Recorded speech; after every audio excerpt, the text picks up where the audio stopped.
I'm going to show you a mortar bunker that's hidden from the enemy by camouflage netting or camo netting. And from a distance, this would look just like the ground or the forest. Of course, over in the desert, they would use a lighter color there, whatever to blend in with the background and be suspended by poles or whatever to do that. This is hiding a mortar bunker. I've pulled the screen back, and a mortar is actually just a short tube. In the war movies, you see them dropping a rocket down the tube and then pulling their head off to the side so they don't get powder burns from the small propellant charge, which would shoot a rocket about the length of a football field. Now I've got 4 different rockets down here, and they have a small propellant charge in the base here. Drop it down there and then drop it back off the side. Now I don't have all the aiming devices set up. I don't have the room. There were aiming devices so they could set the angle, and there's adjustments here and so forth. And so it would shoot about the length of a football field, but a mortar was very deadly. They could have this filled with high explosives.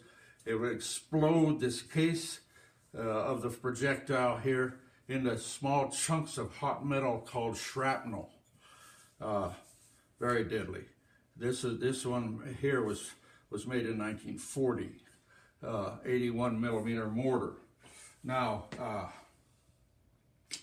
the long rocket there was a parachute flare. The long black one here, it was a parachute flare. They could shoot that out over the battlefield, and it would pop open, and a little parachute would slowly let the flare, like a candle, down and light the battlefield up, so they could see if there was enemy movement out there.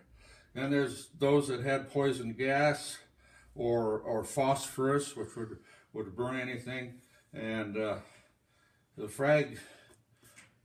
phosphorus would burn anything, very deadly, but also the frag round would fragment and send out hot shrapnel, like I said. For museum purpose, I've got this set up maybe a little bit different, but very similar. You see their gear back here. He's got a couple hand grenades hanging on his suspenders for his belt and his pack. There's an M1 Garand in the corner there. There's a radio there. And if you see the movie A Bridge Too Far, very realistic movie, much more realistic than Saving Private Ryan, which I'm not a fan of. But anyhow, there's a hand crank generator. They'd sit back there and hand crank this to make electricity to run their motor. There's one of these exactly like this used in that movie. What was that movie called, Gil? A Bridge Too Far. A Bridge Too Far. Yeah, it's I can't remember the name of the bridge right now, but it's a factual happening, and like I say, very well done movie.